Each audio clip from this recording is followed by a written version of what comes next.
भारतीय जनता पार्टीच्या विश्वनेत्या, राष्ट्रीय नेत्या आदरणीय नवनीतजी राणा यांनी मला जे आज चॅलेंज दिलं की मी राजीनामा द्यावा आणि बॅलेट पेपरवर निवडणूक लढवून दाखवा, हे चॅलेंज, हे त्यांचं जे आव्हान आहे ते मी स्वीकारलेलं आहे।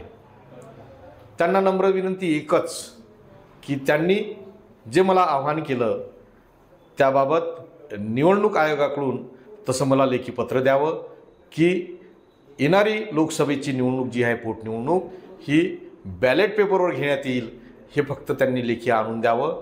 आणि त्यांनी ज्यावेळेस म्हटलं, म्हणजे नवनीत राणाजींनी ज्यावेळेस मला म्हटलं आज, उद्या, परवा, केव्हाही, कितीही वाजता तो राजीनामा मी देण्यास तयार आहे, त्यांचं आव्हान मी पूर्णतः स्वीकारलं।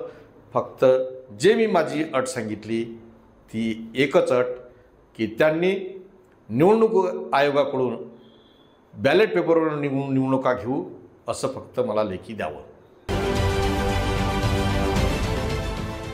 देश विदेशातील प्रत्येक घडामोडींचे लाईव्ह अपडेट मिळवण्यासाठी आता साम टीव्हीच्या सर्व सोशल मीडिया प्लॅटफॉर्मला लाईक, फॉलो आणि सबस्क्राईब करा।